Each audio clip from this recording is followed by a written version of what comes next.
¿Qué tal, amigos de Exitosa? Hoy, como todos los martes, nos acompaña el padre Miguel Ángel de la iglesia San Juan Apóstol en Pueblo Libre. Él está con nosotros para hablarnos de los temas de coyuntura y para darnos el mensaje del Papa Francisco y también la Iglesia Católica. Padre, bienvenido. Feliz Navidad. Feliz Navidad. Para Claro. todos los oyentes, para los trolls. Los de siempre, ¿no? Sí. Padre, usted es uno de los sacerdotes más mediáticos que tiene nuestro país. Usted ya tiene una cuenta de 10.000 seguidores en Facebook y eso lo hemos comentado la vez pasada, la semana Gracias pasada. a ustedes, ¿no? Estamos por los 9.700 y ya anteayer, ya superamos la barrera de los 10.000, así que es una alegría, ¿no? Que la gente se beneficie y que te deje sus preguntas. Algunas el equipo que me ayuda las puede absolver, otras ya las voy a procurar responder yo también. Tal vez tenga que hacer más videitos respondiendo a las preguntas. Ha sido duro este manejo de las redes sociales como un sacerdote, como un representante de la iglesia. Ha sido difícil, ha sido, digamos, en cierto modo pintoresco, no sé.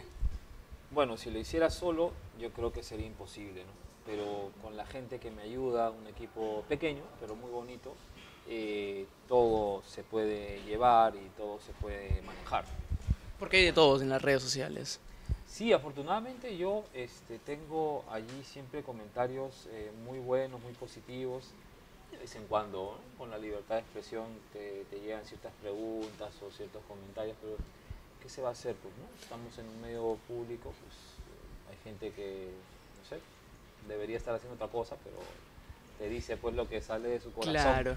Y es que las opiniones siempre se polarizan, siempre hay opiniones a favor y opiniones en contra. Y vamos aterrizando el tema que queríamos tocar hoy. Nuestra coyuntura política es complicada y queríamos tocar el tema de la reconciliación, porque el presidente mucho hablaba en sus últimos mensajes sobre la reconciliación. ¿Qué es teológicamente la reconciliación? ¿Cómo la Iglesia Católica delimita la figura de la reconciliación? ¿Y con quiénes se reconcilian? Bueno, la reconciliación o el perdón es uno de los aspectos más nucleares del cristianismo, porque Jesucristo nos viene a reconciliar con Dios, con su Padre Dios, por la ofensa que nosotros habíamos hecho con Él. Eso se llama una reconciliación de misericordia. Nosotros estamos llamados por eso también a ser agentes de perdón y reconciliación. Todos. Si uno conoce verdaderamente a Dios, va naturalmente a ser un agente de perdón. Ahora, ¿qué cosa específicamente es el perdón? Yo creo, es una opinión personal, que es una decisión por la cual uno decide bloquear todos aquellos sentimientos negativos que a uno le invaden cuando se acuerda de algún hecho que te ha causado dolor. ¿A quiénes se les perdona, padre? ¿Qué aspectos toman en cuenta ustedes para conceder este sacramento del perdón? Bueno, el perdón se le da a todos. O sea, a toda aquella persona que me haya ofendido, o también el perdón es algo que implica la otra dirección. O sea, yo debo de pedir perdón a alguien si le hice daño. Entonces son esas dos direcciones, ¿no? Pero dependiendo de la herida, digamos, que yo he causado o lo que me han causado, el perdón, la sensación de perdón, que es la paz, el fruto del perdón, la paz, va cicatrizando mi corazón, por así decirlo, a veces pasando un poquito de tiempo, ¿no? Pues, no sé, si una persona, si una madre le chocaron por venganza a su hijo o le cortaron, pues ese perdón a la persona que agredió al hijo va a hacer que, bueno, se tome la decisión de bloquear esos sentimientos negativos, pero que el cicatrizar esa herida demora un ¿Cómo se poquito más. cicatriza una herida cuando te quitan a tu hijo, sea menor, sea grande, pues siempre va a ser tu hijo? Cuando te quitan a un familiar, a un ser querido, en situaciones complicadas, en situaciones adversas? ¿Cómo logra o cómo ustedes hacen ese acompañamiento espiritual para que esa persona consiga el perdón, que me imagino debe ser muy difícil? Bueno, nuestras fuerzas humanas tienen un tope, ¿no? Ciertamente. Hay, hay situaciones en las cuales pareciera que humanamente es imposible perdonar. Pero justamente eso es lo que nos viene a traer Dios, la capacidad de perdonar a la persona que más nos hizo daño. Y Dios se pone como ejemplo, ¿ah? O sea, Dios no es que nos diga perdonen y Él se queda de brazos cruzados. O sea, cuando la gente me dice, "Ay, esto me duele mucho, me cuesta mucho perdonar", yo le digo, pues mira, piensa en Cristo cuando lo están matando. Él era inocente y lo estaban matando. ¿Cuáles fueron las palabras que salieron de su boca cuando lo estaban matando? Perdónalos, que no saben lo que hacen. Entonces Dios me da la fuerza para perdonar aquello que tal vez humanamente no tendría yo en mí el poder, la fuerza de poderlo realizar. Por eso hay casos muy importantes que de repente después ustedes pueden bucear Ujú. en YouTube, de papás que han perdonado al asesino de su hija.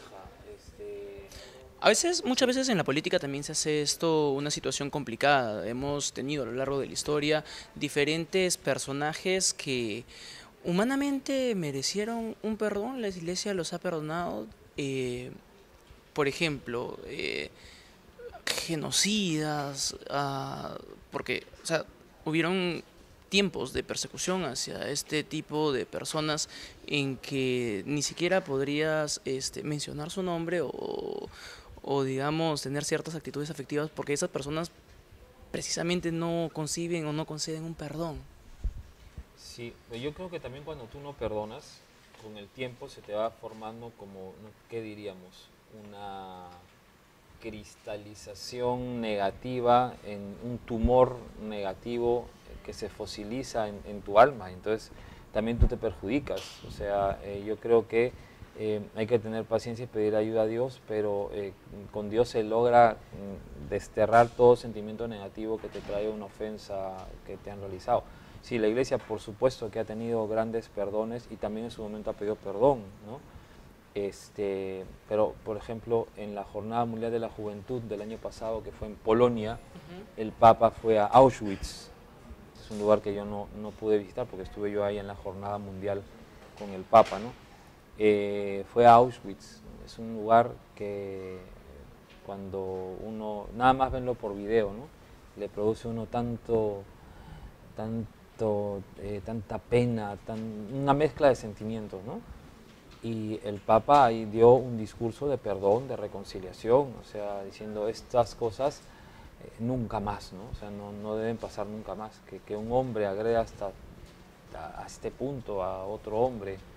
Fue a la cámara donde se murió, Pensar en la justicia divina. espérate, se murió, ¿cómo se llama este? El fraile, sacerdote, bueno, hay un célebre sacerdote franciscano que murió ahí Pensar, terriblemente. padre, pensar en la justicia divina es también un aliciente para buscar el perdón. Decir, ya que Dios lo juzgue. Sí, sí. De hecho, todo está en manos de Dios, ¿no? Pero uno no debe llegar al extremo de guardar rencor. Sin embargo, en la tierra hay una justicia también a la cual responder. Ah, por supuesto. Todos estamos en manos de lo que la ley y la justicia pone. Si es que ha habido algo que no ha estado bien, se tiene que aclarar definitivamente. Padre, y la persona que concede, que adquiere este sacramento del perdón, o sea, la persona que es perdonada, ¿cuál es el proceso para que, digamos, tenga este gozo espiritual o cómo debe sobrellevar ese perdón luego de ser perdonado? Uy, tiene que ser un agente de reconciliación, pues, porque si tú sabes que has sido perdonado de todo, hasta de la peor maldad que has hecho, como dice el Señor, ¿quién eres tú para juzgar al otro? No, o sea, ¿con qué autoridad moral tú que has sido perdonado, vas a estar jugando, juzgando, tirándole piedras a otra persona. O sea, se espera que aquel que es perdonado también esté más pronto al perdón. Y para que pida perdón, ¿qué es lo que debe tener en cuenta? Porque el perdón es un sacramento que te lo da la confesión, Sí. ¿no?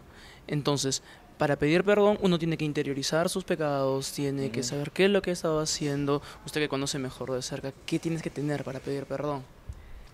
Yo creo que la humildad de reconocer que te has equivocado, ir con el deseo de nunca más volver a caer en aquel error que has cometido, ¿no?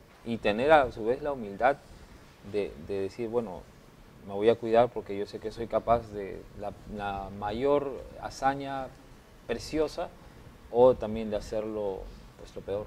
Y cuando uno dice la verdad, cometes otro pecado que es el sacrilegio, ¿cierto? Cuando oculto en la confesión, sí, sí. Es raro, ¿ah? ¿Por qué? Porque yo creo que cuando ya te decides a confesar, de verdad que quieres sacar todo, ¿no? Entonces hay gente que alguna vez, creo, yo llevo 3 años de cura, alguna vez habrá dicho en una confesión, la vez pasada no dije algo por vergüenza, pero ahora se lo digo. Y bueno, para eso también el que confiesa tiene que ser indulgente, misericordioso, pensar en cuando uno se ha confesado también. Y eso te ayuda a ser indulgente y a animar a la gente a que se confiese más. ¿Cuánto gozo reciben los que dan este perdón? Infinito. Yo recuerdo el caso de un amigo mío, ya está en el cielo, que su mamá siempre rezaba por él, siempre a la salida de la misa me decía que rece por él, por su hijito. La típica mamá, ¿no? Que Claro. rece por mi hijito, que se llama los pasos ya. Su hijito tenía más de 30 años, ¿no? Tanto insistencia durante todo un año, y él llega un día al confesionario. Y es una confesión tan sentida, tan sincera, tan cargada de feeling, que a mí me conmovió. O sea, no te quedas mirando el pecado, los grandes pecados que cometió, sino ese deseo de cambiar y de reconocer que es equivocado. Claro. Entonces, Padre, es muy bonito. entrando al tema de la confesión, y es un poco el tema de casi de clero, hay algunos movimientos y algunos pronunciamientos dentro de la Iglesia Católica sobre este hecho de muchas veces este secreto de confesión. ¿Hay pronunciamientos en contra del secreto de confesión? Sí, pero a nosotros que nos maten, no podemos revelar.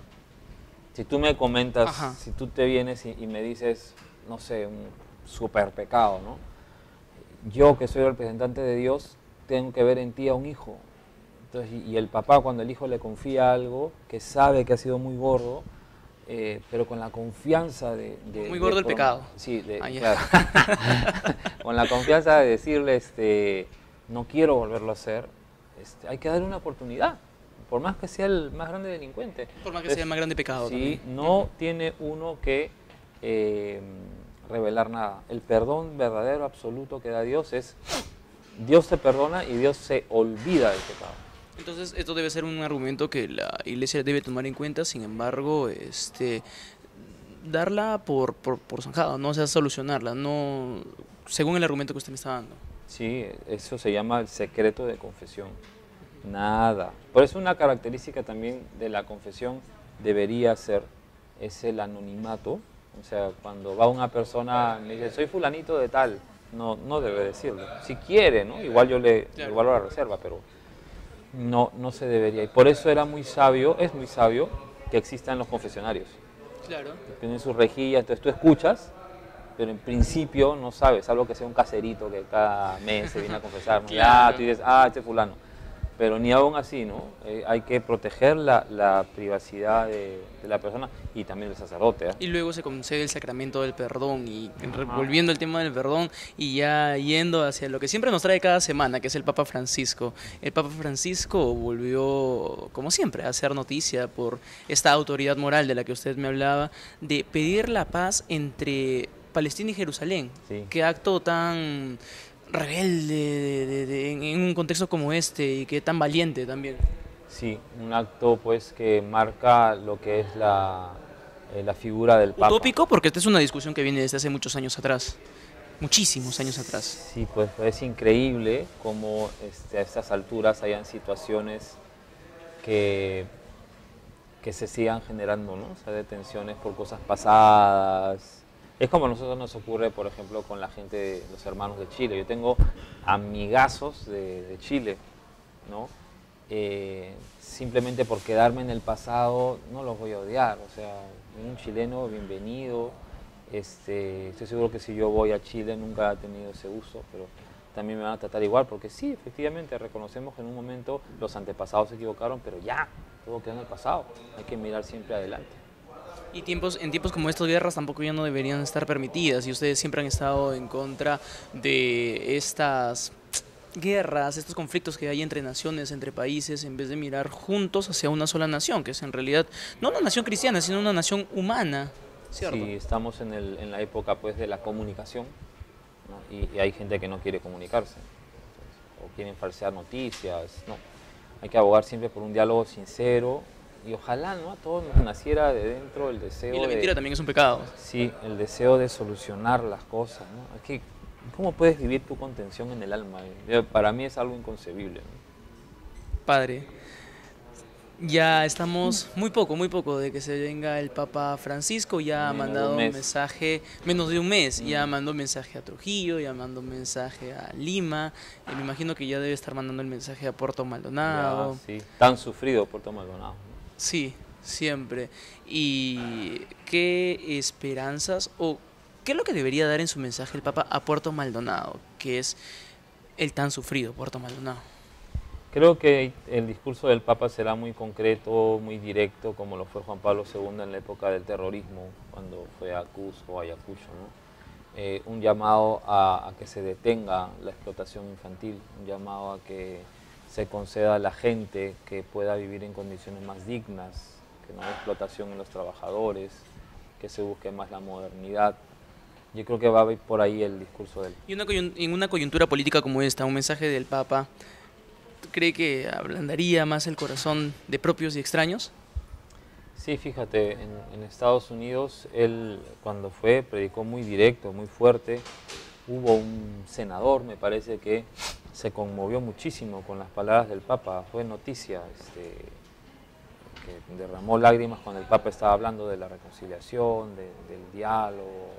A donde va el Papa deja ahí la huella, ¿no? Si fuera el Papa solamente un hombre, como a veces ponen en redes, Ajá. ¿no? Es solo un hombre. Bueno, sí, pues, pero transmite lo que, o intenta transmitir con sus debilidades, y uno también como sacerdote, y todo cristiano en realidad intenta transmitir un mensaje de paz, y la luz se abre siempre que la persona decide abrir un poquito el corazón, ya entra por ahí la luz, y yo creo que la repercusión que tendrá el Papa será positiva. Entonces parecería que el Papa felicitaría a Kuczynski por esta decisión tomada aparte a pocas horas de la Navidad, ¿no? Eso habría que preguntárselo a él, ¿no? Una respuesta política. Padre, muchísimas gracias por estar siempre estos martes y por darnos este mensaje motivado hacia el perdón, que es un sacramento que... y es también una calidad humana que no deberíamos perder. No se debería perder. Feliz año. Se nos viene ya el Padre para el próximo, ya vendrá el próximo año, Nos Padre. vemos el próximo año. Nosotros nos encontramos en otra de las entrevistas de acá de Exitosa Digital. Permiso.